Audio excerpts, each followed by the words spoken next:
It's all about law, society, scholarship, and fandom. Welcome to Semantic Shenanigans.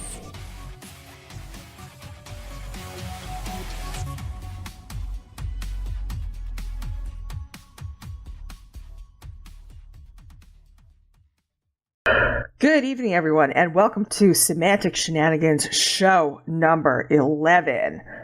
I'm Janet Gershon-Siegel, and with me, as always, in a secret underground bunker somewhere in the Midwest, is my lovely co-host, Shanna Gilkison. It's a corn silo, I'm convinced.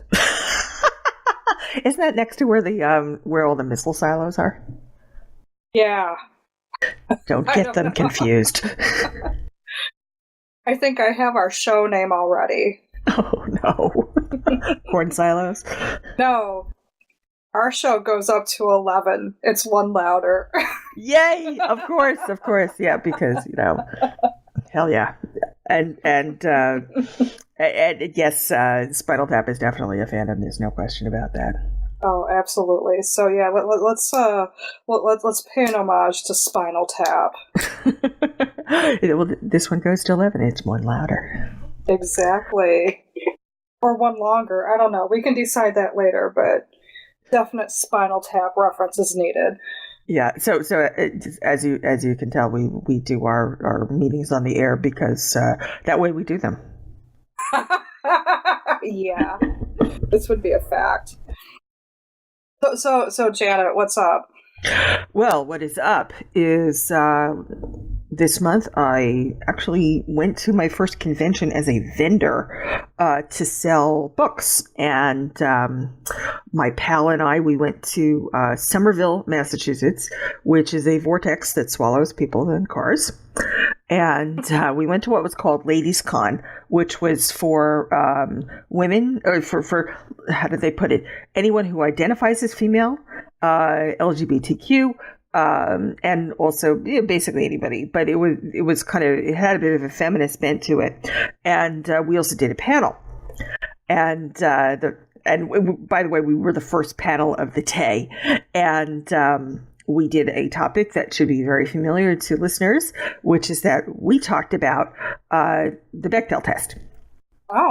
And so we did, I don't know, it was like I want to say about 45 minutes to an hour talking about the same sort of things that you and I had discussed last year when we did a show on the Bechdel test about how it's such a low bar and how so many IPs they fail it, and we also read our own stuff, the parts of our stories where the test is passed, which is everything from two women who are washing and drying dishes to a bunch of high-level folks on a spaceship who all just so happen to be female, and they're discussing things like like there's been a death on the ship and who's responsible and things like that. So it was great fun, and we were actually asked afterwards, do you go all around New England doing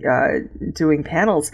And we said, this is the first panel we've ever done together, which was true, and nobody believed that because apparently we crushed the panel. So yay.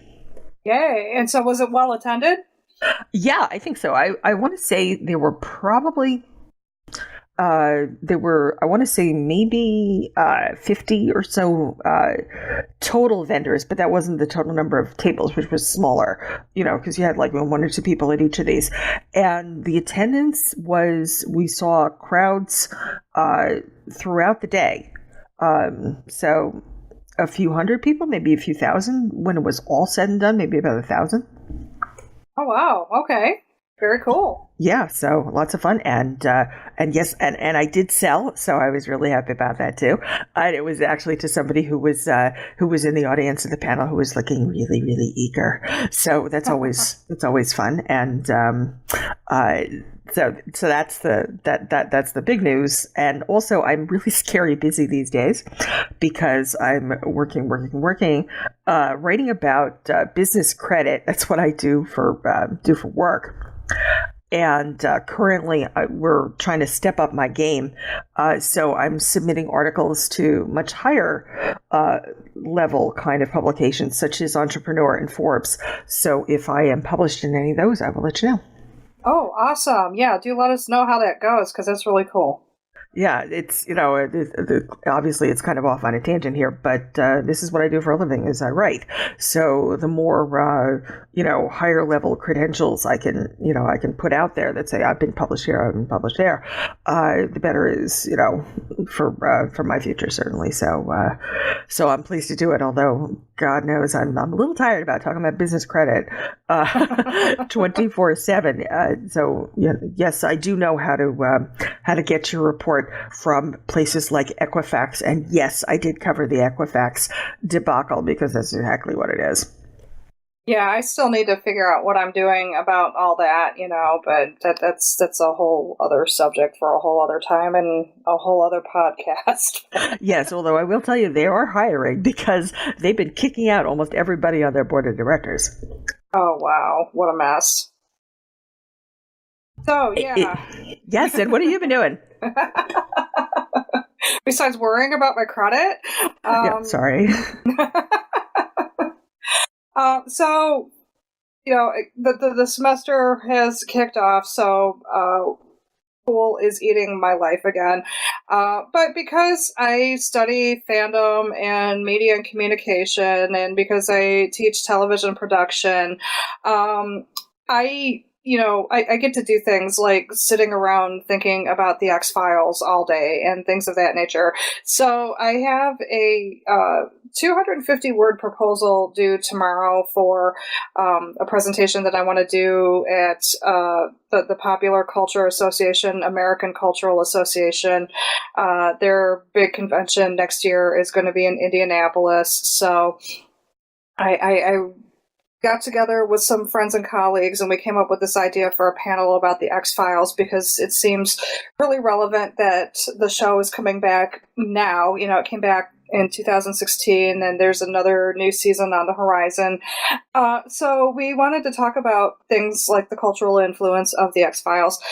So in order to submit for this, since I don't have a full paper, I have to do a 250-word abstract that's going to kind of operate as a proposal. And it's such a short piece of writing, but let me tell you, it is so hard to summarize something that you haven't written yet.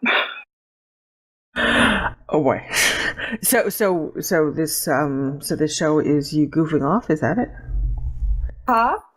So this show is basically you goofing off and not doing your proposal? Kind of, maybe, or actually it's just kind of more, well, since we're recording it like earlier in the day than, kind of we thought or usual, it's just sort of like a reordering of the day. So that means as soon as we're done, I should probably take my butt over to campus and, just kind of not be around the distractions of home and get this stupid thing done. It's not stupid, but it just, I call it stupid because it's hard. It's a short piece of writing, and you got to make it attractive and relevant enough for them to say, well, yes, we do want you to speak at our conference. So you just have to, you got to slay the beast. I'm going to slay the beast. Yeah, I'm going to go Buffy on it. Wrong show, but and in addition to that, I'm still studying for my preliminary exams for my PhD, which I will take over Thanksgiving week. And we at our university library, you can search for books online and then click it, and then one of the employees will go and get the books for you and just hold them at the circulation desk. They'll email you when the books are ready. So I got one of these emails, and thank God my friend was with me because it was such a big stack of books that But this is the part of the PhD process where I'm just like, oh my God, what the hell did I do? What have I gotten myself into here? Right. And, it's like most of those books, I, only need, one, maybe up to 5 chapters out of the book. So it's not even like I have to sit there and read the whole book. But, it just, it was a visual representation of just how daunting the task I'm about to embark on is. Big books, many readings. Yes. I feel you. You want to leap into the show itself? Yeah, let's get on something happy because I just freaked myself out again. I'm sorry. Okay, so we're going to talk about, well, among other things, but the first thing we want to talk about is the awesome sauce that is Star Trek Discovery. Oh my God, I loved it so much. I watched the premiere with my mom. She drove down to Ohio from Michigan to watch it with me, and we had so much fun. It was so cool. I was just blown away by it. How about you? Definitely. I was. I really didn't know any of the actors, I have to say, and so that was kind of a revelation. But I had sort of started following a few of them on Twitter, and once I was done watching both episodes, I tweeted to Sonequa and. We're on a first name basis now, and like Doug Jones and Jason. I can't remember his last name. Isaacs, right? And it just said, you all crushed it. Congratulations to everybody. And so they were all really pleased to get that. I got likes and whatnot, which is always nice. But I was very, very favorably impressed. And one of the things that I was extremely impressed by was how they were really good about weaving in little bits of there were little bits of Enterprise, there were little bits of TOS in there that you had to kind of you had to really pay attention for, but they were there.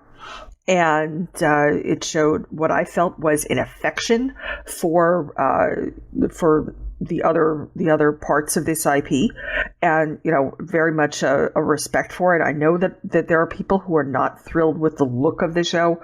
They have there's sort of this surface thing that they're not too happy about, which we will get into. But when you delve into this show, you'll see things like, or hear things like, there was a reference to phase cannons. Okay. Yes. One of the ships was the Shran. Okay. Yes.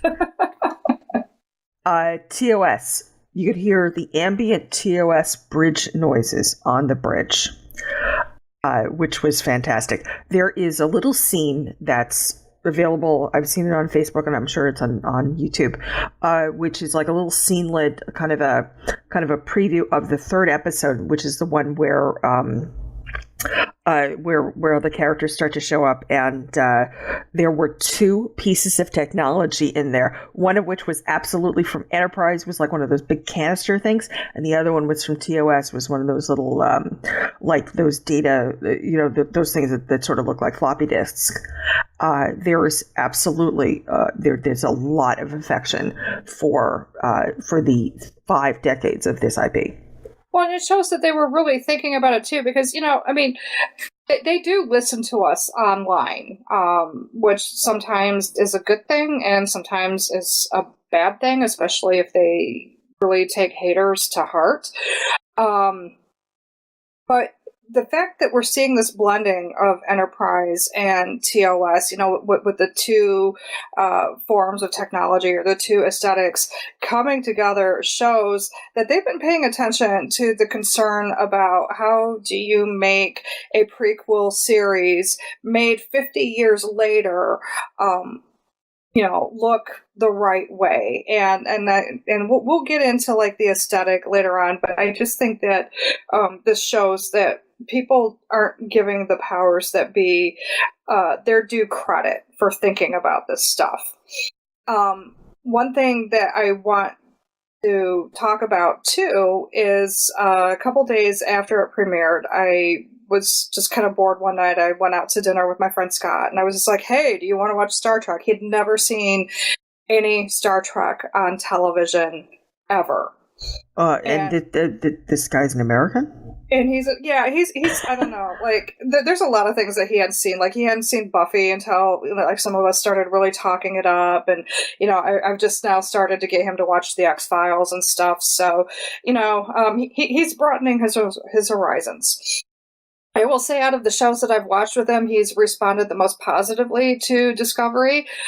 He was very into it. We watched those first 2 episodes together because, yes, I am paying for CBS All Access, and we'll talk about that in a moment. He was very blown away by it. He stayed to watch the after program, the After Truck show. And when it was over, he asked me if he could come over next week, or, which is actually tomorrow now, to watch the 3rd episode of Discovery with me. I'm like, sure, I don't care. But the thing is that the important thing here is that he was not previously a fan. And if Star Trek is to survive another 50 years, it needs to aim for people like my friend who is younger, who's going to have more of a lifetime of disposable income. Because me, those of us who are syndication babies and older, we are edging toward an age where we're going to be on fixed incomes. And eventually, sad as it is to think, we're not going to be here anymore. So if they cater to just us, it's kind of a pointless endeavor. Yeah, exactly. If they cater to just us, then there's a rather visible finish line, and it's looming closer. Sorry folks, but we're not all going to live forever. Although, hey, so far so good. But yeah, it's got to move with the times, and Star Trek has moved with the times. TNG was definitely different from TOS. There have been changes made in how the show's marketed, how it's put together, how it's cast. And anybody who thinks that wasn't going to happen is kind of living in a dream world. It was going to change because this is when at the end of the day, this is a company and this is their product and they want to sell it because that's how they stay in business. Yeah, and I think my friend Scott is kind of a typical example of the type of fan that they want to bring into the fold, because now that he's seen Discovery, and I've told him quite correctly, I think, that it can stand on its own, but you have a greater appreciation for it if you know all the things that have come before. So now he's curious. He's actually going to come over a couple hours earlier, and I'm going to show him the first couple of episodes of the original series. So we're going to get into Kirk, Spock, McCoy, all those guys. But, here's the thing. He probably wouldn't have given it the time of day before Discovery because the aesthetic looks so dated and kind of corny by today's standards. And go ahead. No, I'm sorry. Go ahead. Oh, I was just going to say, and we have to be honest with ourselves that, yes, it does look that way. We have the rose-colored glasses of nostalgia and affection, but an outsider is not going to see it that same way. And the whole point is to bring the outsiders in. Precisely, and it is a dated aesthetic. Everything from miniskirts on the bridge to the big bouffant kind of hairdos and the tech that looks clunkier than we have now. This is supposed to be 200 years or so in the future, and our computers are way smaller. Our phones do a lot, do pretty much just as much as their tricorders do, and they're a lot smaller and much more streamlined, and that's just a few things. So, our suspension of disbelief, that's the big thing with fiction. If you can't get people to suspend their disbelief, they're not going to want to watch anything, or they're going to watch it just because they want to, go online and make fun of it and, trash it. And of course, the IP holders don't want that. Yeah, and I think that if we're honest, too, about the older versions of the show, I even feel like Next Generation is dated now. I think in a lot of ways it didn't age as well as I had hoped. And I don't know, maybe in another 10 years when we get even more distance from it, it won't seem as bad as it does to me now. But in some ways it does seem pretty dated, especially, that utopian society. I know where Gene Roddenberry was going with that, but the world that we ended up in is so far from that I think that our current conditions reflect the need for a different kind of Star Trek, and I think that that's what Discovery is going to try to give us. Exactly. And, and the other thing is, I know that there were people who who were not happy because he said, this is not the optimistic view of the future that I'm used to with Star Trek. Well, first off, I hate to break this to you, but they've already done this. They've had a not so optimistic view of the future on Deep Space Nine and also on Enterprise. So just let's just throw those right out of the gate. And there were plenty of things that were seen in TNG and in Discovery and in TOS, which were not so nice visions of the future. Everything from war to disease to poverty to prejudice, all those things still exist. And, one of the things too, and there's a link to this article that I'll put up with the blog post, but I found in an article a very astute observation in terms of the original series being viewed through the rose-colored glasses of the series that came after. Because, we have this utopian view of a future where nobody goes hungry and Earth has solved its problems of racism and prejudice and war and all that kind of stuff. But what people are forgetting, and this particularly comes in with criticisms of the Kelvin timeline films, They're forgetting that Star Trek was a Western in space. And yes, it was very action-driven. They stuck fistfights in wherever they could. Things of that nature. So I think that some people's view of TOS is kind of distorted. And if we were really honest and, even if it took a scientific content analysis to show people, I really don't think that the newer incarnations of Trek are all that different from TOS. Yeah, exactly. Why are the ripped shirts, the fist fights, and all of that, and the beautiful women too. I mean, that's part of it as well, which is just a different form of action. That there's a lot less that's cerebral in Star Trek than a lot of us want to admit. Yeah, and I think that that's where the disconnect comes from. I think that Star Trek's one of those things that, and this plays into fandom in general. I think people get this concrete idea of what Star Trek or whatever their show is, and I put "is" in air quotes that you can't see because it's a podcast. but they have this concrete idea of what Star Trek is because a lot of us who come into fandom, have this. Start out as feeling like outsiders, and then we get into fandom and we feel like the show that we're watching understands us and that the other people who love the show understand us. So any deviation from the formula is all of a sudden scary and threatening. Well, yeah, because this is our clubhouse, and then suddenly it's suddenly the clubhouse is letting other people in, or it's painted differently, or our rituals are changing, and and this is upsetting that apple cart, so we don't like that. Right, but at the same time, though, if you talk to like any psychologist or like any social worker or anybody who deals with squishy things like emotions and coping and things of that nature, it's great once you found that acceptance and that comfort, but the next step is growing beyond that. And, it's anybody who's been to therapy will know that sometimes coping mechanisms that we've developed for one part of our life, sometimes we eventually find out that they stop working because that's not where we are anymore and we don't realize it. And so I think fandom kind of operates that way too. And a lot of people just don't understand that what worked for you before can't stay static. So it's up to you to adjust. And that they may not realize that that they've changed. This is I'm not the person I was 10 years ago. I'm sure you aren't either, and I'm sure anybody who's listening isn't either. So it's and when nostalgia is very, very fluffy. It's it's very, very Milky Haze kind of stuff, and so we have a tendency to look back at things and give them more credence and more soft edges than maybe they had at the time.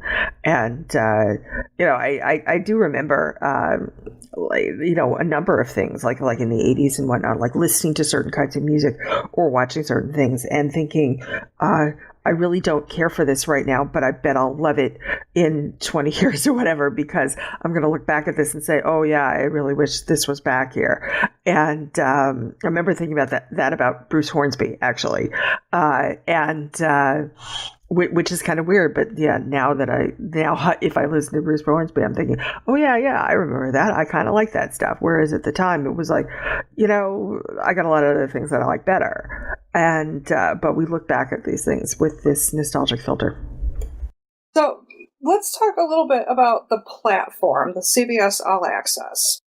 For the naysayers who predicted that Discovery was going to tank because it's through a streaming subscription service. Deadline.com is reporting that there were 9.6 million viewers on premiere night, and that's not even counting the people who had to catch up with it later on for whatever reason. CBS attributes a record number of single-day signups for All Access to Star Trek Discovery. They don't give us a specific number, or at least I couldn't find one, but I will keep looking. But in the meantime, I'm kind of inclined to take their word for it, that Discovery has been the best thing since sliced bread as far as they're concerned, and that people were signing up in droves. It's also been reported that Discovery is one of the most pirated shows out there. Oh, man. Yeah, and it's just like, okay, so here's the thing. God, I feel like that counselor on South Park. Piracy is bad, okay? But it is bad. So here's the thing, like, I have read academic research on piracy, and there's been other like news sources that have reported the same thing, that piracy doesn't really cost IP owners to lose money, and I put lose money in air quotes again, because the people who are pirating it wouldn't have purchased it in the first place. So it's kind of like a zero-sum game there as far as we're concerned. However, there is an awful lot of entitlement that comes with pirating something, and I kind of feel like if you're gonna steal it, you're kind of a jerk. Well, sort of seeing this as an IP holder's perspective. Yeah, if Joe Schmo was not going to buy my book and then ends up pirating it, yeah, I didn't lose a dime on that. However, what that does do is it creates a looser environment for somebody else to steal it, and what it also does is it devalues the whole thing, because why the hell would anybody want to go to Amazon or Barnes and Noble or go to the publisher's site for that matter to purchase the book, whether it's in physical form or in a download? Why would they bother buying it from me at a convention either? And that's so that makes it harder for me, and it also, I think, devalues things in general, because then you start to get the whole thing about, oh, I won't pay you, but you'll just get a lot of exposure. You have that sort of devaluing of art as well, and then the effort that goes into art that gets devalued, which it shouldn't be, because of course this is, we put work into what we do there too. I was just gonna say, like, that there's it goes into this general thing, what you were saying with devaluing. Like, when I was a practicing hairdresser, people would balk when I would tell them what I charged. And it's because, they could go down the street to some hack who, doesn't even really deserve their license, but, hey, they want that haircut for $5.99. Okay, well, come back when you're ready to pay $20 for me to fix it. Yeah, it's there's a lot of devaluing of labor these days, and that's and that some of that is coming from the sharing economy. The other thing is that even if specifically this sort of pirating is not costing an IP holder anything, if it, I think that this also may devalue the market for a lot of this stuff, and that is something that hits an IP holder such as me and an IP holder such as CBS. That if the people keep bitching, excuse my language, about paying $6 a month for Discovery, and then they keep pirating and pirating and pirating, then CBS All Access is going to end up being forced to drop their prices, and they do that too much, they're going to start losing money. And when big corporations lose money, the first thing that happens is that people who are low on the food chain get laid off. And they cancel shows that they perceive to be costing them too much. Like Netflix canceled Sense8 because it was so expensive to produce per episode. Great television, but they couldn't afford to sustain it. So if CBS All Access is having to drop their prices, and they start to feel like Star Trek is costing them more money than it's making, Star Trek's gonna go. Exactly. And then for anybody who doesn't like, reality television, that's going to litter the marketplace because reality TV is cheaper to make. Yep. So if you're wondering why there's wrestling on Sci-Fi, that's why. Yeah. So, I mean, this is, if you think that you're sticking it to the man because you're stealing CBS All Access or Netflix or anything else, you're not. What you're doing is you're putting people out of work. You're putting the concession person out of work. You're putting the secretary out of work. You're putting the actors out of work. You're putting the catering people out of work and all those other folks. Yes, a lot of them are going to find other things to do. And yeah, maybe I'm being a little overly dramatic here, and maybe I'm, taking this a little bit too much to an extreme. But when a large corporation loses money, they look for places to cut, and they're not going to cut their own salaries and their benefits packages at the C-suite, folks. Those people are going to still get their lovely golden parachutes. So they're going to look for their money savings someplace else. And then we get cheaper and substandard programming, so it's going to be your fault that TV sucks. Man, we are nasty to our viewers. It's tough love, people. It's a bitter pill to swallow, but it's I was going to say it hurts you more than it hurts me. I think I had backward. I'm right, but I'm not. So moving right along in our meanness. Do you want to talk about costs? Yeah, because I kind of was thinking about how the people who were pirating the show and like complaining like, oh, I'm not paying $6 a month for Star Trek because it's too much, and how dare they charge me to watch it, blah blah blah. I was kind of thinking about how they're full of crap, and so I did the math. I'm bad at math, but I did it anyway. And so in looking at how much you would pay for a single episode of a given show on a platform like iTunes or Amazon Prime, you're going to expect to pay anywhere from like $1.99 to $3.99. Now, I imagine like $1.99 would be like for an older show, that people have already seen 8 zillion times, and $3.99 would be for something hot and new. So if you compare that to the limited commercial CBS All Access option, that's $5.99 a month.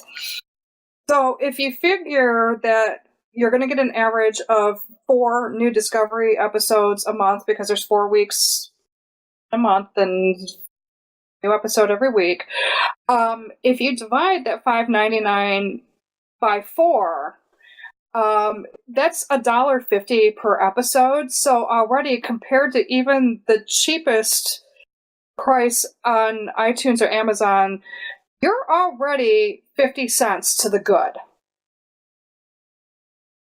So if you are watching the After Trek program afterwards, there's also 4 episodes a month of that. So now if we divide our $5.99 by 8, because you're now watching 8 episodes per month for that $5.99 price, it comes down to 75 cents per episode. And I'm sorry, but you can find that in your couch. You can find that under your car seat.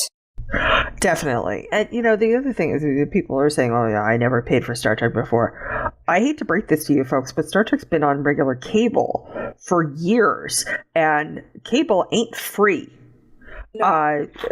And by the way, when it was still on network TV, in 1972, we moved from Pennsylvania to Long Island, and in Pennsylvania we were still able to use an antenna to get our broadcasting. But when we moved to LI, we could not. It wasn't good enough, and so we bought cable. So we bought cable in 1972.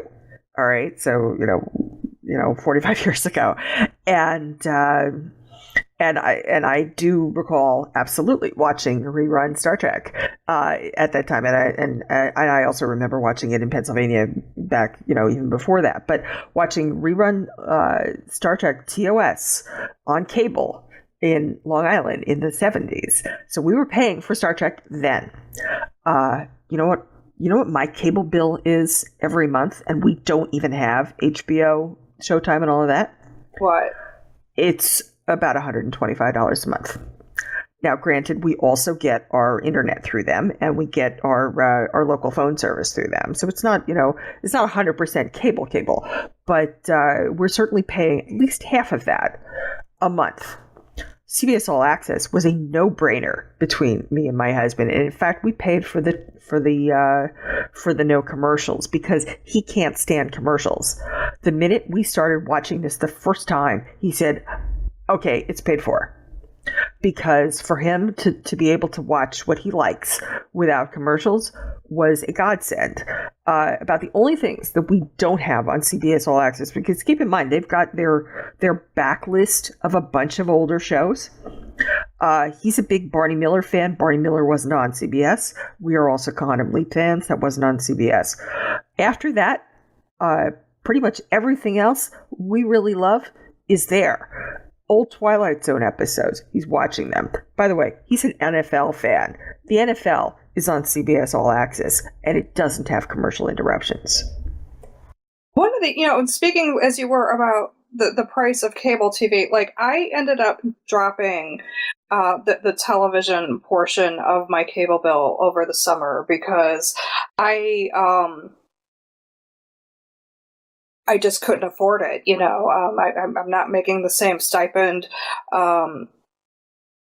with my graduate assistantship. So in the summertime, I have to find other employment, and it just I'm never really sure how it's going to go. So I ended up dropping television because I was also kind of too busy for it anyway. And I've never put it back, but what I noticed too with the CBS All Access app is that I can watch my local CBS station. So now I'm not missing things like local news and weather updates that are relevant to like my personal area. So in that way too, it kind of helps me to justify to not bring the television portion back, even though I can afford it now. Yeah, it's kind of neat suddenly seeing things like this. I mean, we were also watching The Big Bang Theory on this, which was again, it was neat to watch it without commercials, which is fascinating to be able to do that, considering how long we had watched stuff with commercials. And we have an ancient television. I don't know if we will ever upgrade it. At some point, it'll probably just break, and maybe we'll have to then. But currently, there doesn't seem to be any reason for us to do that. Yeah, so, whatever your solution is, that's up to you. But, I've got a few other numbers here that might help you out. Now, if you are a Gen Xer or a baby boomer, you remember the advent of a certain piece of technology called the video cassette recorder that started to really permeate people's homes in the 1980s. So guess how much you paid for a single episode of Star Trek when they came out on video cassette? I'll venture a guess. Well, since we've been talking about $6, let's say $6. You would be wrong. We need one of those, those sad horn kind of, whack, whack, whack sound effects. Or like Richard Dawson going, survey says. So lay it on me. How much did these things cost? Depending on which edition you bought, anywhere from $12.95 to $14.95 for a single episode. So again, this is 2 months worth of the lower cost, version. I respect people who really, really, really, really, really can't afford it. I'm not gonna, I realize that there are some people who would be looking at this and saying, okay, can't afford dinner on Thursdays. I'm with you on that. I am, but. And I'm absolutely not belittling you at all. Please don't think that. But for most of us, this is eminently affordable. Well, and so here's the thing. All right, I'm a struggling grad student. If anybody has ever gone to make dinner and had nothing but a package of ramen noodles and ketchup in the pantry to work with, okay, I get that. And sometimes, yeah, you are too broke. But let me just give a few other numbers here for people who aren't quite that broke. I did some more number crunching. I'm getting better at math. So I looked up some statistics, and so the average amount you spend in one visit to a national coffee house chain is $3.25. So if you're indulging in this on, every work day, if we base this on a 5-day work week, you have spent $16.25 on coffee. For the month, you've spent $65. Yeah. It's like that. Yeah. So, maybe you could get a few Pepsis instead of, your Starbucks or whatever. I'm just saying that could be your all access money. A Big Mac extra value meal at McDonald's is $5.99. Look at that, the same cost as all access. And I kind of feel like for all access, you have a little bit more to show for that $5.99. And you do not clog your arteries. Right. Guess how much, guess what the price range, depending on what state, is for a pack of smokes? I am not a smoker, but usually they tend to be kind of close to the price of gasoline, or at least they used to be. And gas here is hovering right under $3 a gallon, so I'm going to say $3. You would be wrong. Man, I don't know anything. So I looked this up online. There was a breakdown of the average price of cigarettes by state. The cheapest pack of smokes you can buy in the country this year is in North Dakota for $4.52 a pack. And New York average is $10.44 a pack. Oh my gosh, yeah, that's expensive. But one of the reasons why costs are higher is because I know that there have been some studies that have shown that when you start to raise prices on some of this stuff, that smoking goes down simply because people can't afford it. Right. So the broader point here is that even if you just cut down by 1 pack a month, you've got all access. That's amazing right there. Yeah. So I know that there are people out there who have done all of this stuff already and still can't afford all access, and I totally get that. Remember, I just got done saying that I got rid of the cable portion of my television because I could not afford it this summer. So what that meant was that I had to resign myself to the fact that I was going to miss some things that I love, like the last season of Orphan Black and Peter Capaldi's last season of Doctor Who. Sometimes when you're broke, you miss out on things, and I'm sure that there will be other opportunities later on for me to watch those shows, just like there will be other opportunities later on, to see Discovery. These numbers aren't aimed at you. They are aimed at the people who are calling themselves fans who are using the money to justify outrage that really doesn't need to exist. Yeah, they're creating an argument out of something that's not a good argument. If this was $100 a week, I'd be saying, "Oh my God, you're right. This is an outrage. I can't afford this. This is crazy." I mean, I remember when Enterprise first came out on DVD, and it was super duper expensive, and I was like, "Nope, that's a big gold can of nope. I'm not going to buy this for a long time." And we ended up buying it much later because it had gone on sale on Amazon, and that was a few $100, as I recall. This is not even a few $100 per year. Yeah, and you know what? You get to watch Enterprise and not lose shelf space. I know, and we're getting to a point in our lives where we're starting to kind of cut down on a few things because we're way early.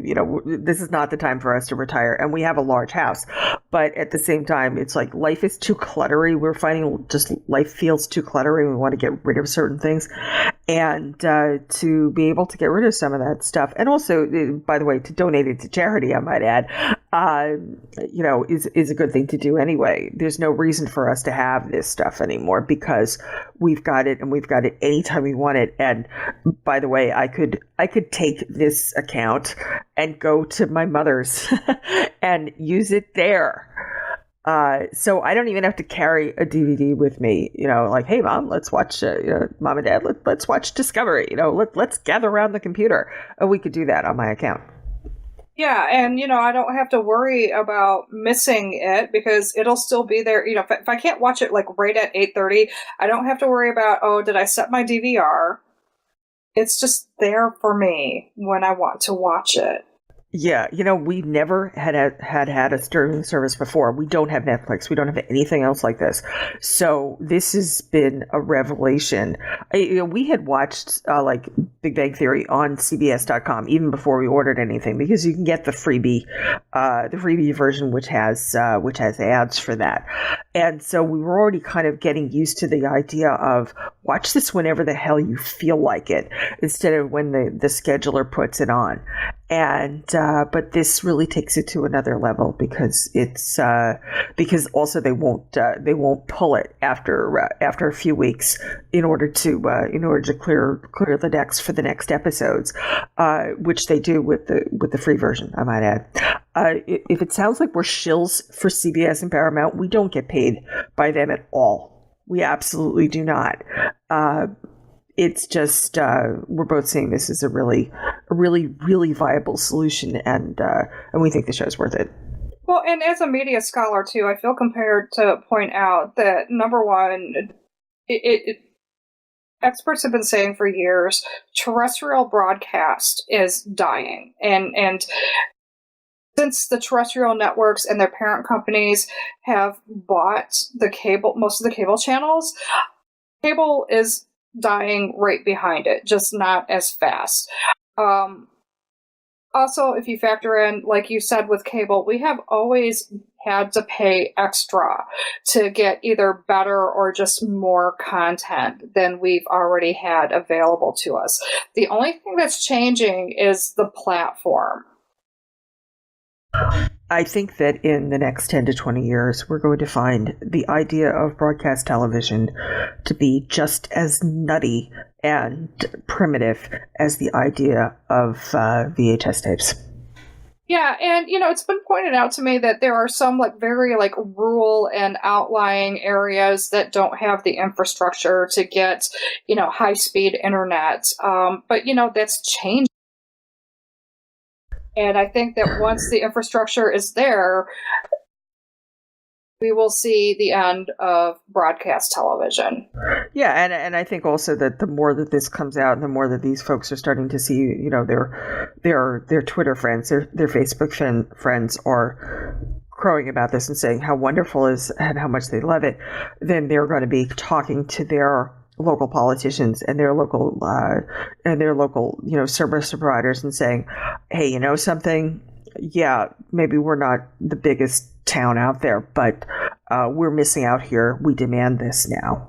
and start to, once they start to make their voices heard and show that there is a demand for this, even off in London, Kentucky, and places such as that, then it's going to come there as well. And from what I understand, the satellite dish providers have also been trying to work out ways to improve internet service through a dish for those people who are like really way the heck out there, and there's no way they're going to run, cable or DSL for just one house. So I mean, it's not that they're great solutions, but there are solutions. Definitely. So you want to talk about purists and gatekeepers and stuff like that? Yeah, so that's the other thing that's been kind of sucking about Discovery right now. The show itself is great, but the purists are like picking the craziest arguments in order to justify why they think the show is bad or how it goes against canon and all that kind of stuff. So I don't know, Janet, pick your favorite. Which one do you want to tackle? I'll start with Spock's family. The first off, she's his. Let's just. I don't want to spoil things too much, but Michael Burnham is actually Sarek's ward. He even calls her that. So she's not Spock's sister, half sister, or anything of the sort. There is no biological connection. She's fully human. So presumably she's an orphan of some sort. And in fact, they do. There's kind of a bit of a flashback thing. It's a bit unclear. And again, I'm trying not to spoil this for you. But for all of the for all of the articles and columns and whatnot that we saw in blog posts that said she's Spock's sister, that's not true. But going into what has already happened with Spock's family is that he's canonically known as somebody who didn't talk about his family. Kirk doesn't even know that the ambassador, Sarek, and his lovely wife, Amanda Grayson, who are coming to an event on the Enterprise, he doesn't even know that they are Spock's parents until they tell him they're Spock's parents, because Spock hasn't said Bo about this. Nobody knows about Sybok until he suddenly starts running rampant through the middle of the galaxy. And nobody knows about T'Pring until until Spock goes into Ponfar, and then she contacts the Enterprise, and Uhura says, "Who is she, Spock? She's lovely." And Spock rather dramatically says, "That is T'Pring, my wife."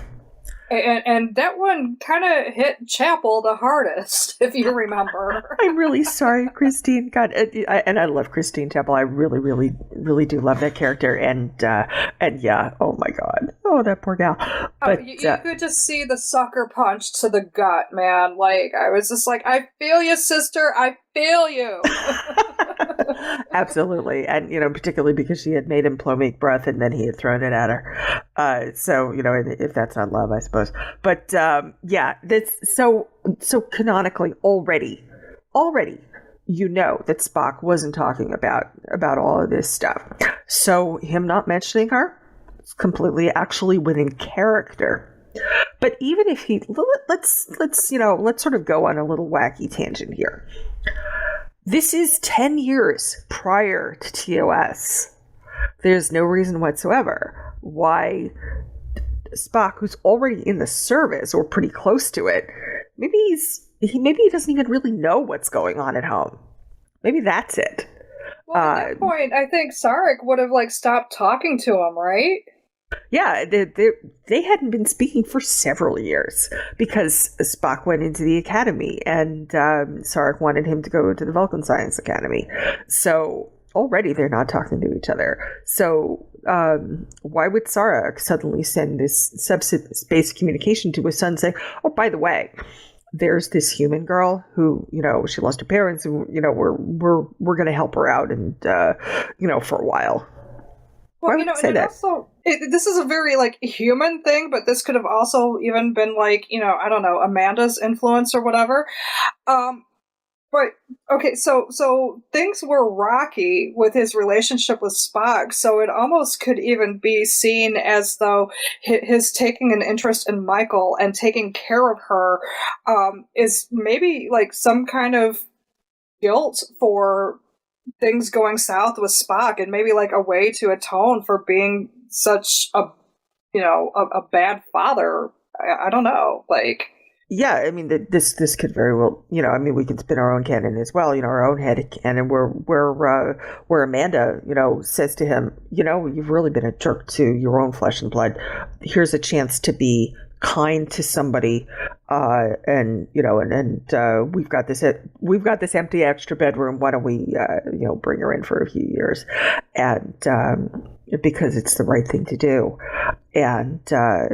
And then to do it, and and so of course, Sark knows he's not going to contradict Amanda too many times, because canonically he's also said that the logical thing was to marry her, and they are easily some of the most affectionate in public married couple in Trek I think I've ever seen. Yeah, for Vulcans who supposedly don't like public displays of affection, they were awfully affectionate to each other, and it was very clear, even back in TOS, that after all those years they were still in love. Definitely, and so I really don't have a problem with this. That there's a couple of explanations for this. That either Spock didn't say anything, or maybe nothing was ever said to him, so he had nothing to say. Either of those, I think, can work with that. You want to talk Klingons? Sure, we can talk about the Klingons. So, I was talking to one of my mentors not too long ago, who is also a huge Star Trek fan, and he says that he does not like the Klingons because Klingons don't sit around talking about their feelings. And then I thought back to every single time I heard a Klingon ranting about how they're gonna, destroy the Federation, or, do this or do that, or restore honor to the house of whoever. So that right there was just kind of full of crap and selective memory to me. As far as the aesthetic, their appearance, I think that if you put hair on them, they don't look that different from the Klingons that we're used to. And there's also, I mean, when we look at human beings, come on, we see enormous amounts of variations. There's Bryce Dallas Howard, who's Ron Howard's daughter. She's this lovely redhead, with freckles and and curly red hair. Just beautiful, beautiful woman. She doesn't really look a lot like Patrick Stewart now, does she? No. Yet they're both humans. Neither of them look like, I don't know, Denzel Washington. Okay, who doesn't look like Jackie Chan? Who doesn't look like Beyonce? Who doesn't look like, pick somebody else, George W. Bush. Okay. Suffice it to say, there's an enormous amount of variation in every genome. Why wouldn't there be a variation in the Klingon genome? And by the way, maybe they're just shaving their heads, folks. Maybe that's it. Right. It just could be, the latest in warrior trends. Which I don't know, for a warrior race, if they are shaving their heads, that would be very practical, because, hair pulling in battle, ask anybody, right? Like, I mean, if you get in a fist fight, you grab what you can grab. Yeah, exactly. And since they're, and again, I'm trying not to spoil this, but since there's also a religious bent to this group, maybe that's it. Maybe it's like the tonsure for Franciscan monks. Exactly. So, I don't really feel that this is all that different from what we've seen before. I mean, it is different in that we've got the more religious angle now, I think. But I don't think that it's a difference really worth getting up in arms about. And I think that it has a lot of potential to be very, very interesting. we're only 2 episodes in, and I kind of this is so hard to talk about without spoiling. We're really sorry if we're spoiling stuff. Really, really sorry.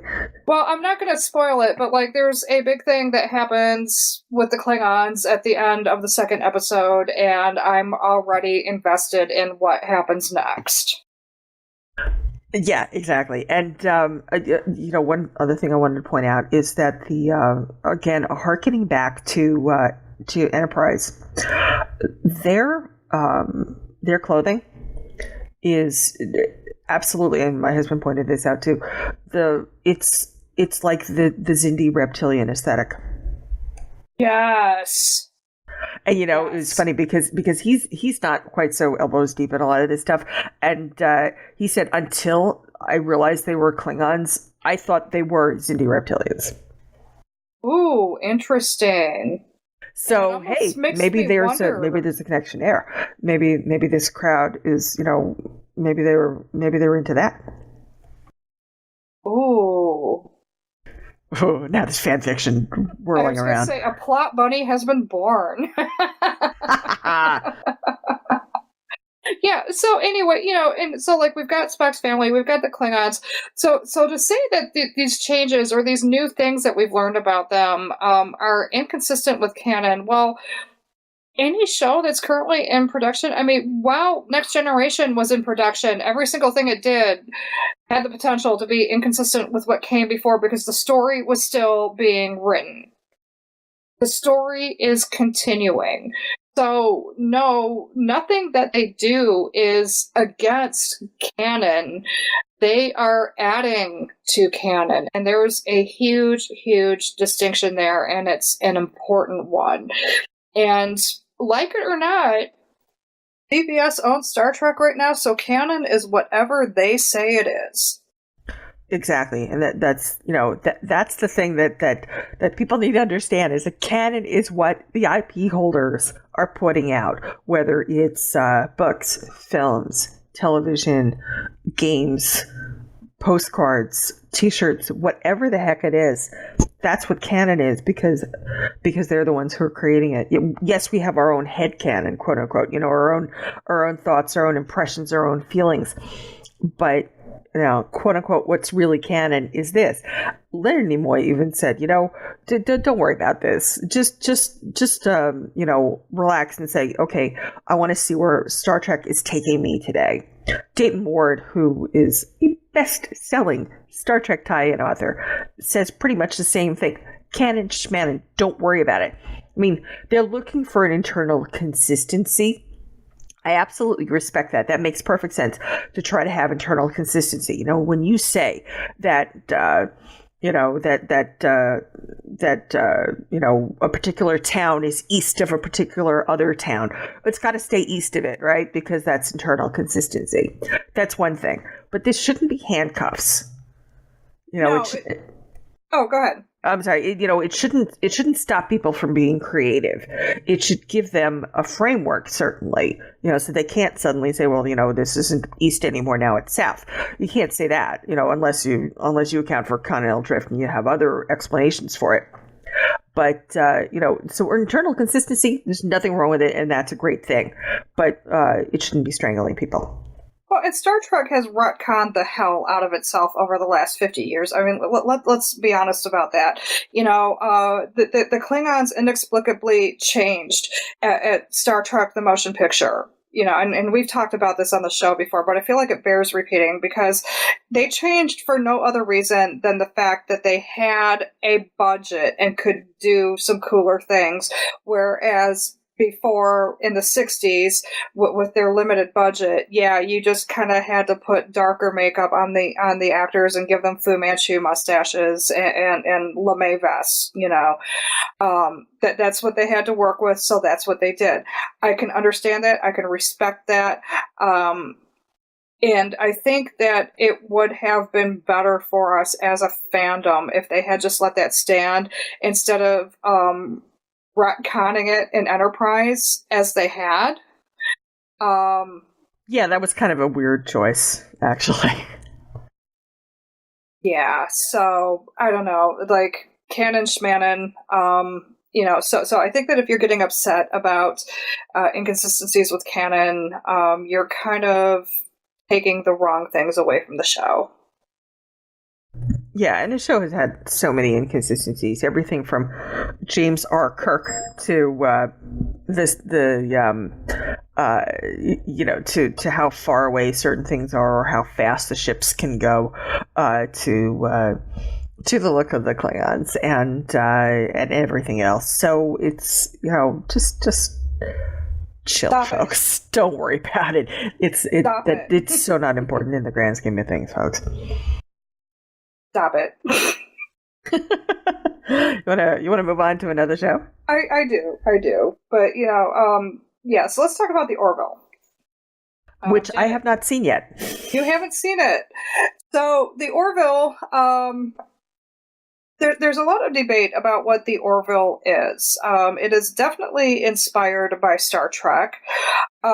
Some people are, they're saying that it's the best Star Trek episode or series on TV right now. That this is the show that Star Trek fans deserved, and I kind of feel like that's a little bit ridiculous.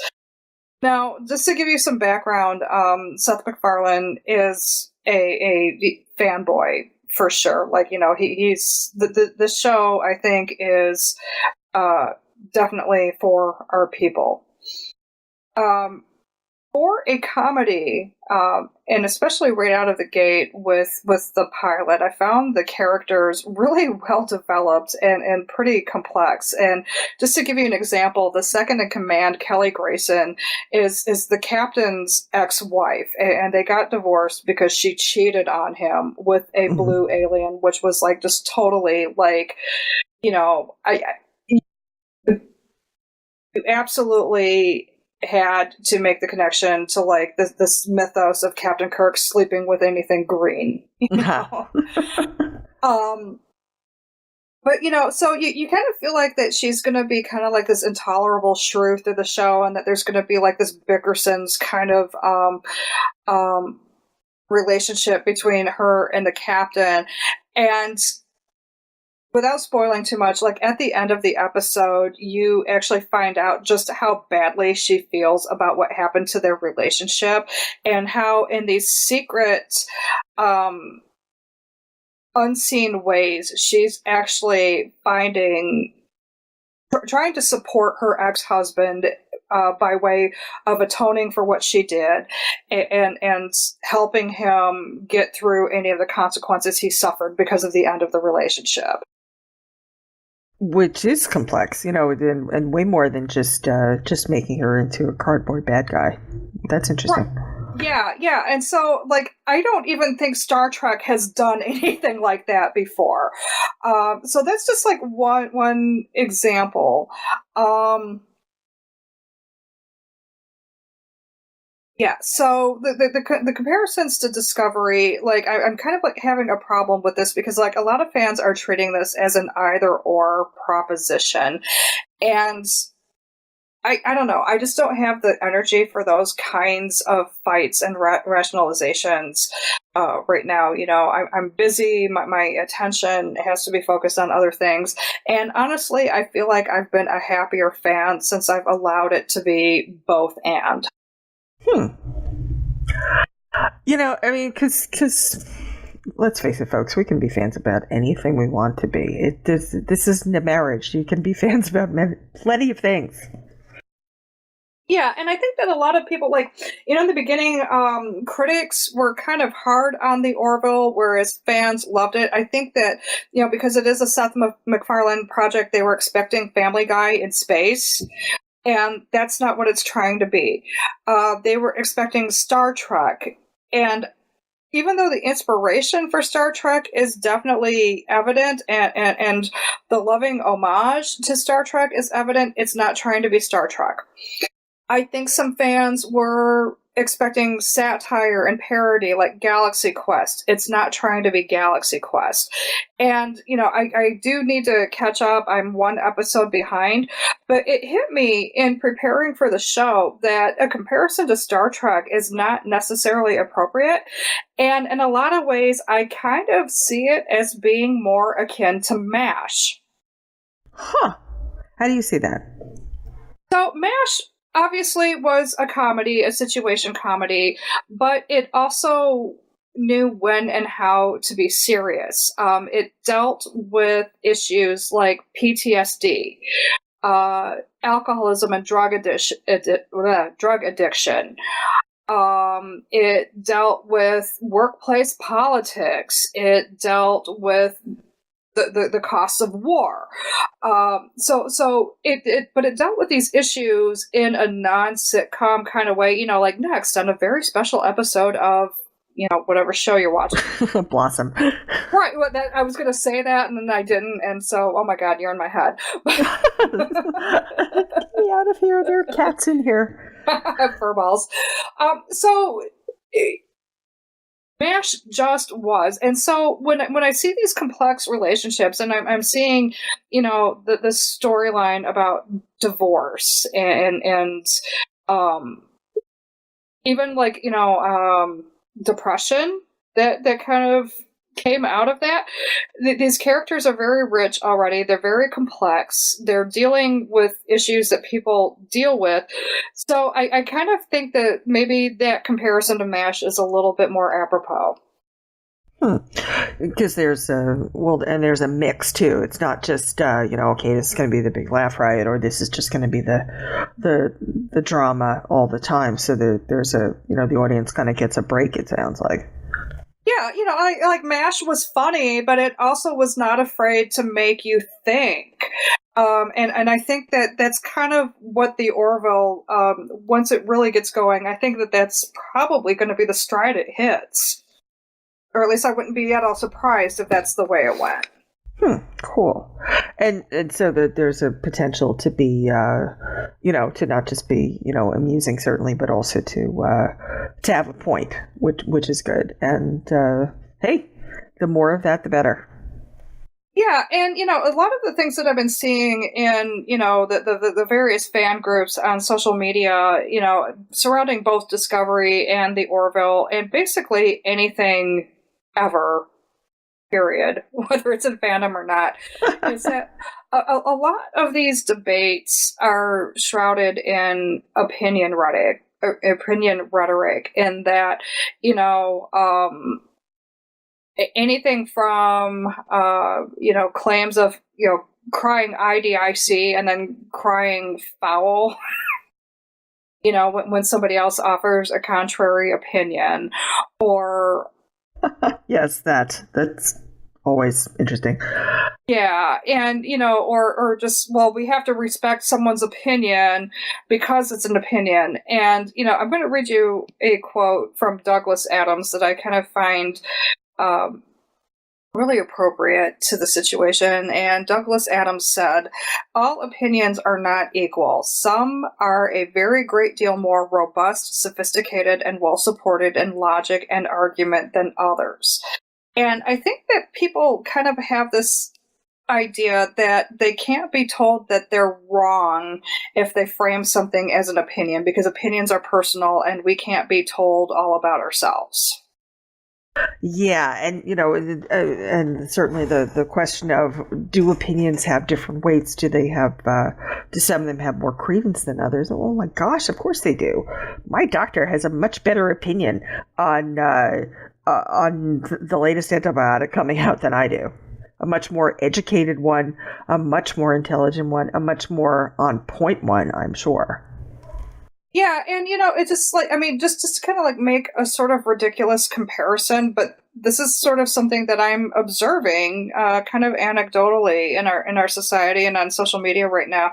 If you wanted to know about ancient Egypt, okay, are you going to ask the person with a PhD in Egyptology?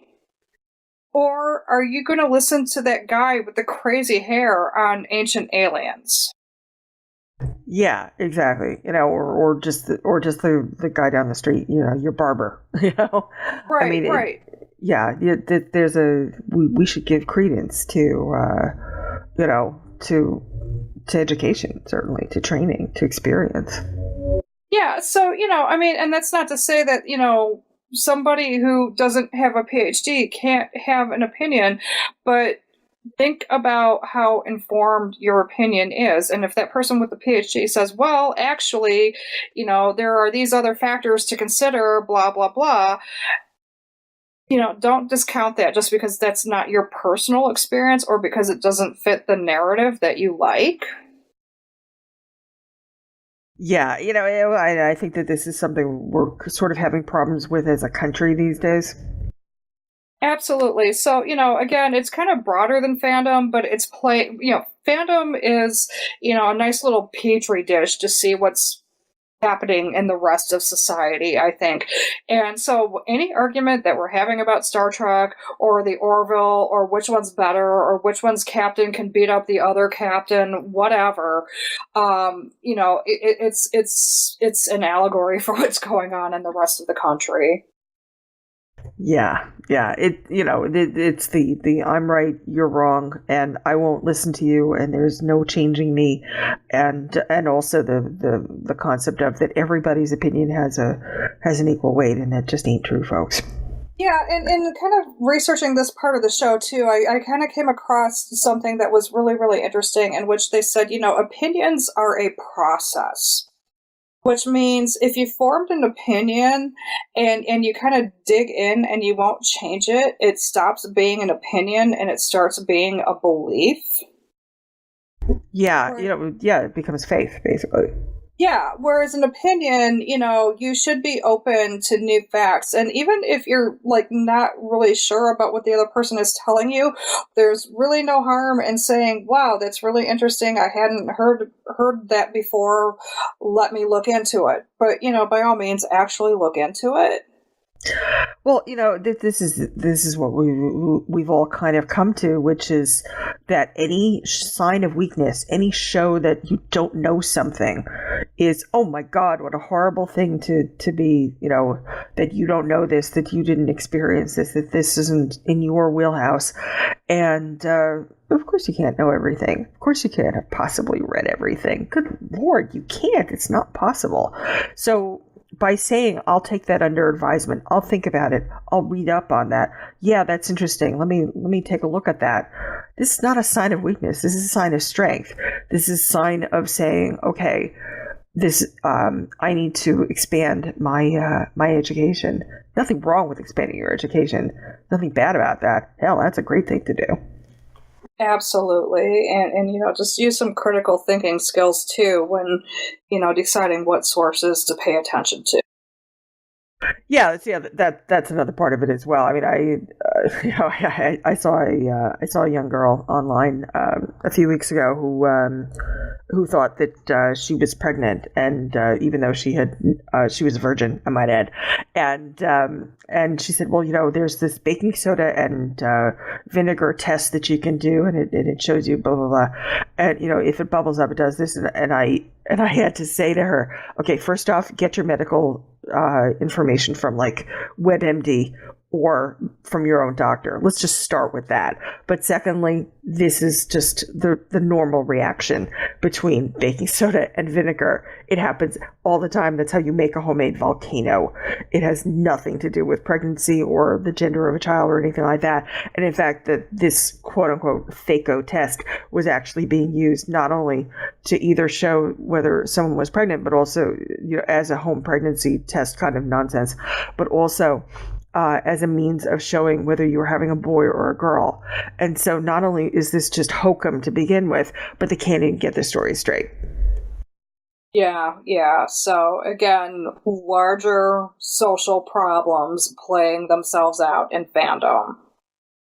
And that brings us to, if you like, a really interesting social thing that has come down this week. Big news story this week. Big news story this week. Hugh Hefner, the creator of Playboy and everything that goes with it, passed away. He was in his 90s, I believe. Like 91, I think. Probably not what most people would have expected, that he would have lived that long. He was certainly a wealthy man. He was a well-known man with a lot of women. But opinions about him are all over the place. And they're very interesting to read these days. They're all over Facebook and elsewhere. And so we have a few of those. There's the New York Times obituary, for example.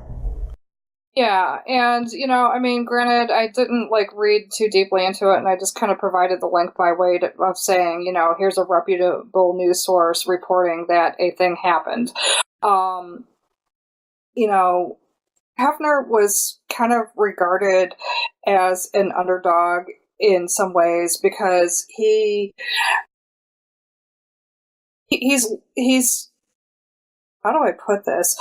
People revere him as this crusader for the First Amendment and for trying to normalize, healthy human sexuality and to try to teach us that the human body isn't pornographic or dirty or bad. And, these are principles that I agree with.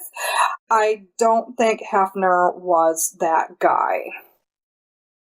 Yeah, it's well, and one thing also, if you really want to talk about somebody who was going on about the First Amendment and who was in that industry, probably Bobby Guccione was a little bit more of an actual First Amendment sort of guy, but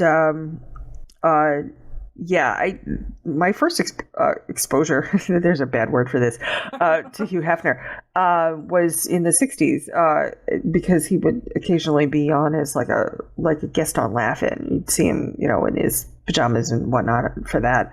And at that point it was all taken as, as a laugh riot, but recognize obviously that the show that he was guesting on was a comedy. So they, they were going with that.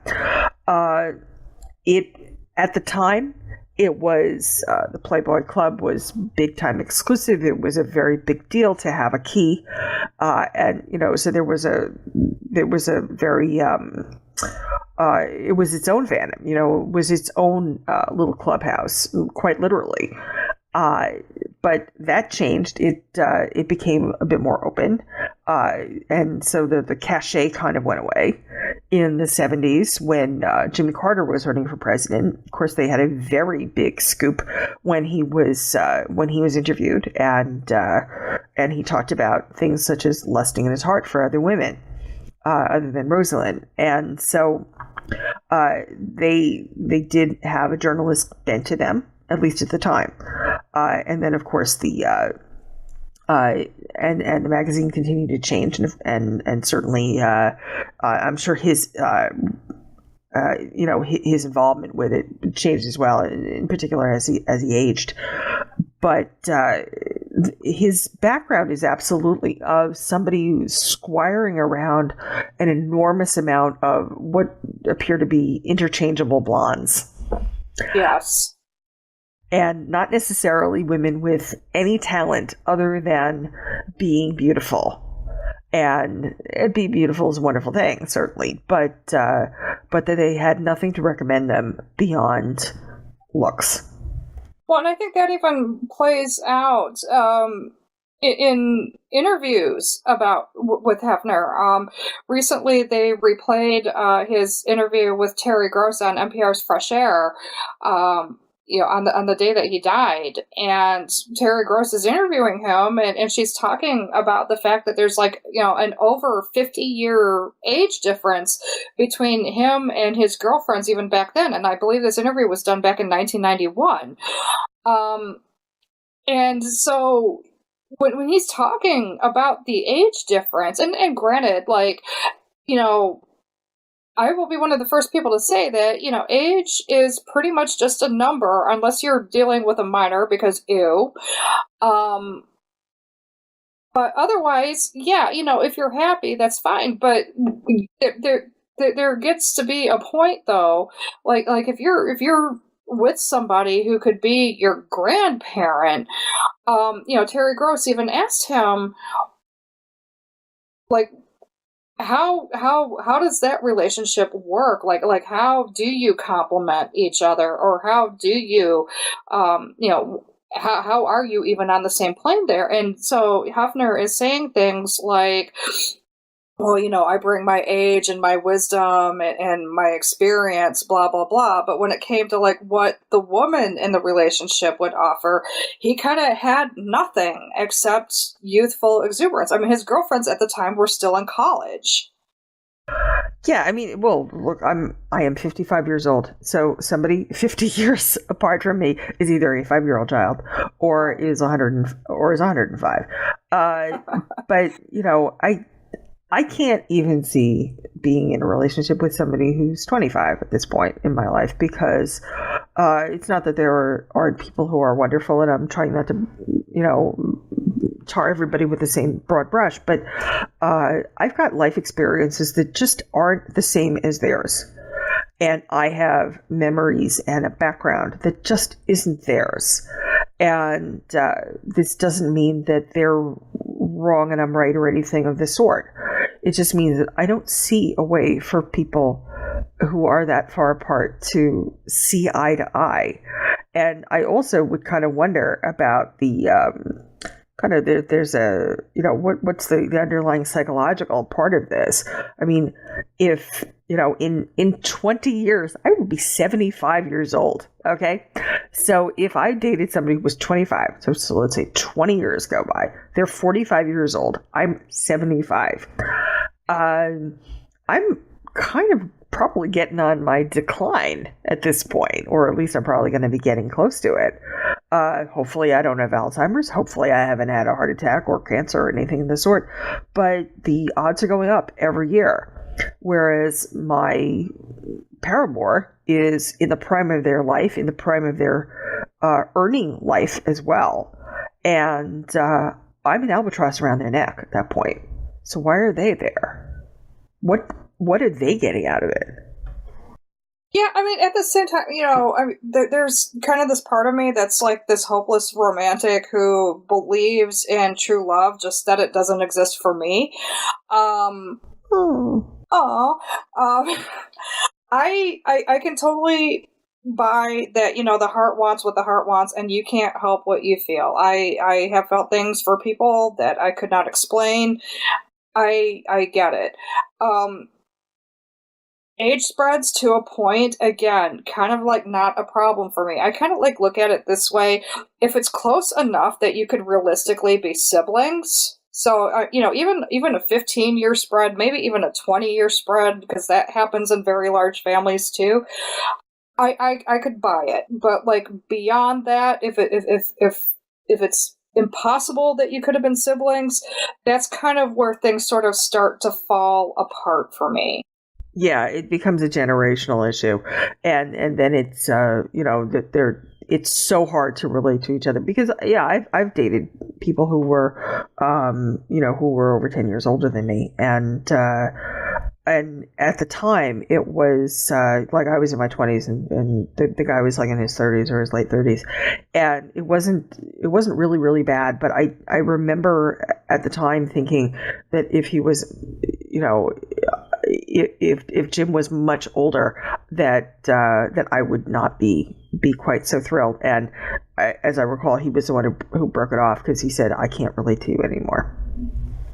Yeah. So, I mean, I think that this is kind of like loaded in a gendered way too, because I think that there's this expectation out there that, younger women and older men are supposed to somehow be acceptable, but younger men and older women are not. Well, and I think that also kind of goes into, what do we call these folks? The women end up being sort of disparaged as either being gold diggers if they're too young, or if they're older, then they're cougars. And Whereas men, if they're older, just tend to be like, oh yeah, he's really lucky. And then if they're younger, it's that he's getting experience or something like that, or he's being mentored in some fashion, as if a sexual relationship was necessary for mentoring, which God knows it's not. Right.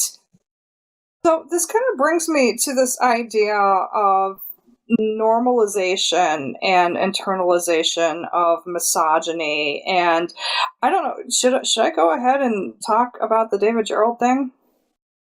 Sure, but maybe we'll do it kind of quickly, simply because we've been talking for over an hour. We've been talking for over an hour.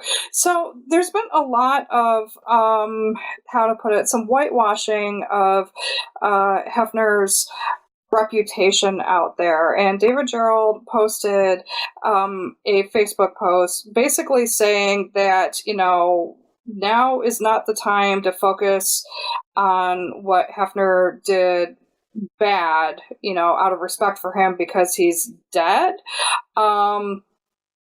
So, let's focus on the things that, the good things that came out of Playboy. Like, there were great articles, there was incredible fiction, there was, really good political cartoons. But the fundamental problem that I have with this is that this is how we normalize things like misogyny and things like racism and things like homophobia. We shroud them with other things that we do find acceptable. So I just kind of found Gerald's remarks to sort of boil down to, well, of course women were presented as, objects for men's ownership and amusement, but we shouldn't focus on that. We should focus on the fact that there were lots of great articles on how to buy a car and a lot of political cartoons that were on point. And so to say, that stuff mattered more than the fact that, women are perceived as ownership. And this idea that he was a crusader for free speech and freedom of sexual expression, I don't buy it, because that freedom has to exist equally for both men and women. And this was definitely geared toward men. It's also like, because we talked a little bit before the show started, and like for example, the New Yorker magazine has wonderful articles and interviews and cartoons, some of which are political, and they don't feel the need to put a naked woman on the cover in order to sell their magazines or get people to read the other stuff. I mean, is the naked girl on the cover so that is this the sugar for the medicine to go down? I mean, it's just very strange.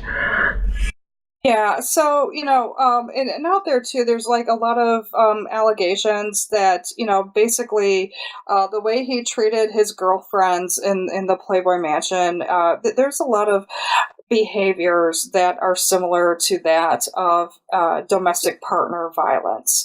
The way he would control their money, the way that he would control their comings and goings, and the consequences that they would have to suffer if they didn't participate enthusiastically in sex parties and things of that nature. And, a lot of people might remember the reality show that was about Hefner and his bunnies, his 3 girlfriends and stuff. But remember, that's heavily scripted, heavily edited for television, and there was a lot of behind the scenes stuff that we just were not privy to about that. So, I hate to go here, because this is sort of the default thing that people go to when they're trying to win an argument, especially on the internet. But when Hitler died, we're not saying, oh, well, yeah, he killed a lot of people, but hey, he saved the economy. We weren't talking that way. Yeah, it's there's a little too much little overcompensation going on. Suzanne Moore for The Guardian wrote a couple of days ago, and the name of her article is "I Called Hugh Hefner a Pimp." And because apparently she is a writer. She was a writer several years ago, and she did so in print. And Playboy's lawyers got in touch with her and with her employer and said, "We're going to sue you for libel if you don't retract this." So, but her point being is very similar kinds of things, that it was like a domestic violence sort of almost scenario. Not to say that he was backhanding people. We're not saying that, but that a lot of those sort of peripheral things that happen with domestic violence, which is where people are cut off, where they are controlled, where certain things are taken out of their autonomy, such as the amount of money that they get and how they can spend it and how they can spend their time. I mean, the concept of giving a grown woman an allowance is, kind of crazy on its face, because we give allowances to children. It's something for a minor, whereas when you're couching someone's weekly budget basically in that term, then you're basically saying, no matter how old you get, you're a child. You're in a subordinate position. We've put you there. We're going to keep you there, as opposed to a budget, which is something that's what adults have and what adults have input into. It's the same money, and it's actually the same kind of behaviors with it. But when you couch it in certain terms, then because words have meanings. Words have meanings. So yeah, I mean, I just to kind of like summarize on Hefner here, I just want to say that, he was not a crusader for free speech. What he did is he took misogyny and he made it look glamorous and classy, and that's why women are having such a hard time digging out from under it, because he has made it socially acceptable. Yeah, it's that misogyny has gotten kind of, not only internalized but also normalized by this kind of behavior, that it's the cool and fun thing. And we're going to talk a little bit more about verbiage pretty soon. But first, you want to take a quick left turn into My Immortal? Yeah, so for those of you who don't know, My Immortal is a very notorious, infamous piece of fan literature from the Harry Potter universe. And it's kind of, it's got this, basically its author is the Ed Wood of fan fiction.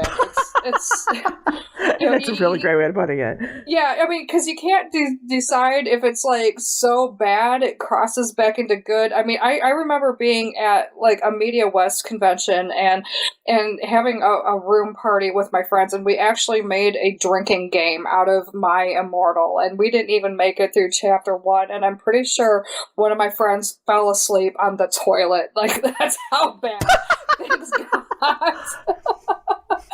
So, without going, too deep into it, it's poorly spelled, it's poorly constructed, it's overly descriptive, it's out of character.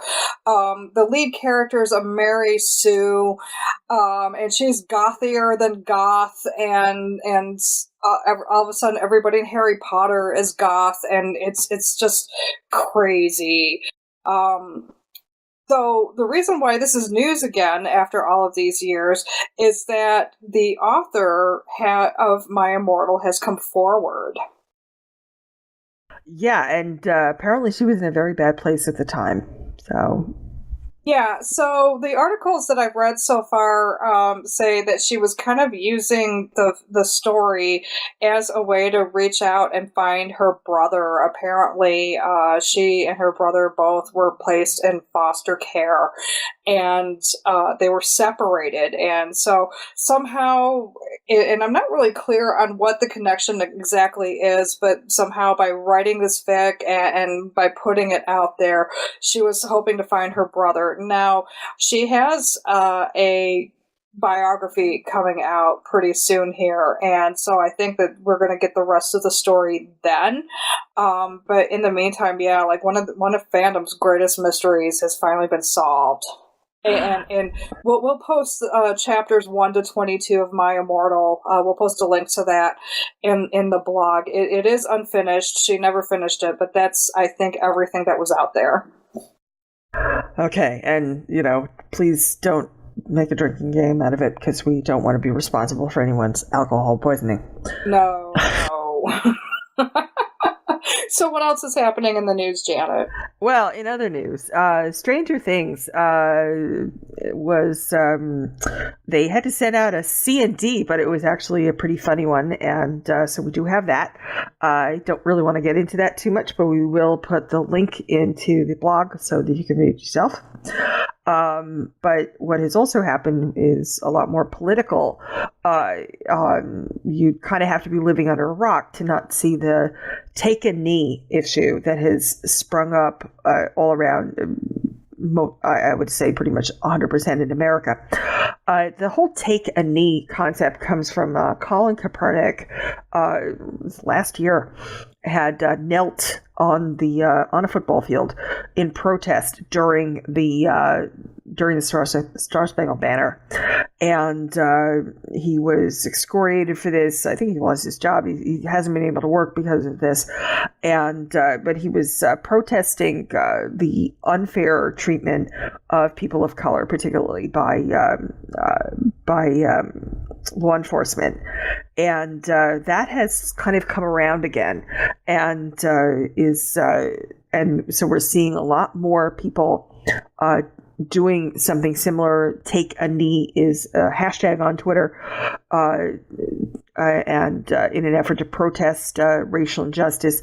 Both the cast members of both Star Trek Discovery and also the X-Files have taken a knee. There are photographs of those.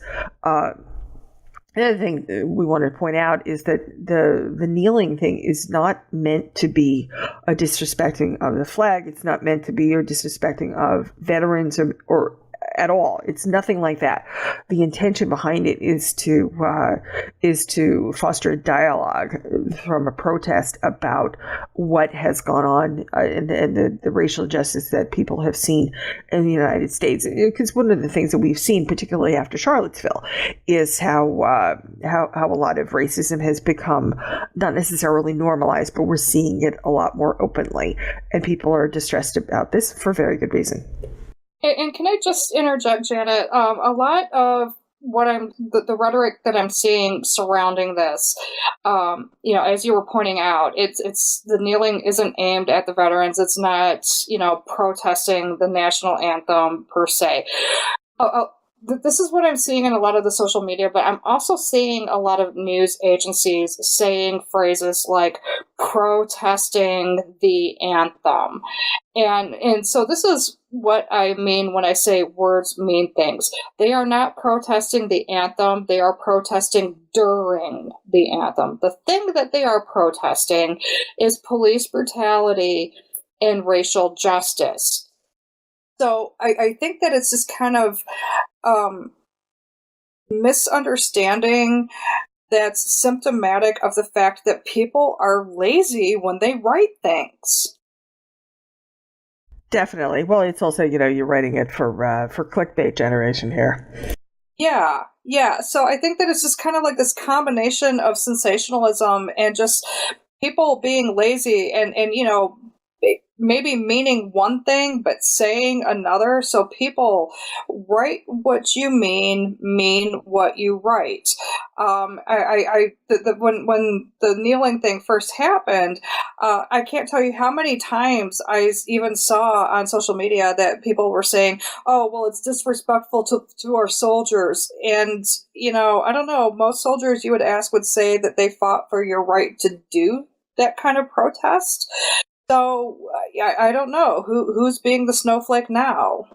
Yeah, and I'm totally blanking on who said this, but that if you make peaceful protest impossible, then violent protest is inevitable, and that's that should be a big concern too. Maybe we should stop nitpicking about something that's not physically harming anybody, and get a little more proactive about protests such as Charlottesville, where a young woman was killed. Exactly. Also, I'm sorry. You want to please? I was going to say, also in the realm of words meaning things. Yes, I was going to get to that. Yeah, it's not only do words mean things, but so do tweets. And as a result, we might very well end up going to war with North Korea over a tweet. CNN reported, lots of other places reported this, Time, for example, that there's a bit of a tweet war going on between President Donald Trump and Kim Jong-un of North Korea.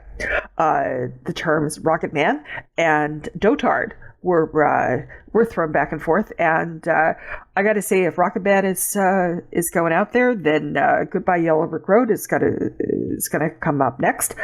But man, it's a scary world out there when 140 characters could potentially get us into a conflict, which could even potentially be nuclear. Yeah, somebody wasn't paying attention when when it was been said that you should really be careful what you put out on social media. I think that memo might not have gotten to the White House. And also in the news, we wanted to shout out to our friends in Puerto Rico, Florida, and Texas. Star Trek Stars, this was coordinated by a gentleman named Jay Stobie, had set up something through Global Giving, and they actually gave out prizes for donating. And I won something. I donated, and I won an autograph from Scott Bakula that I'm waiting to get.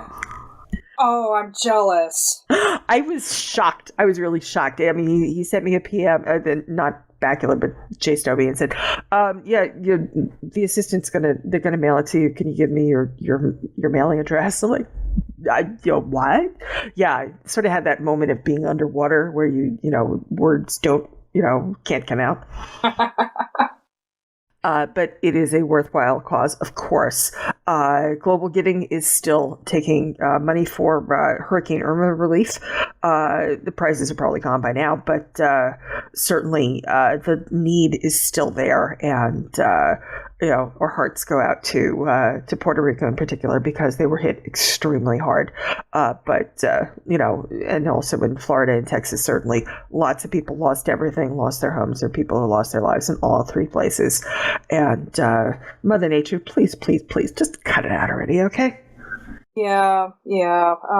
It's just absolutely tragic what's happened, and I think that's these regions, like especially like near Puerto Rico, weren't they getting hit? Didn't they get hit twice in a row? Yeah, the first time with I think it was I think it was Harvey. They were hit more in the south, which in the north, which I think was less populated, so it wasn't quite so bad. And then Irma was in the south, or it was vice versa.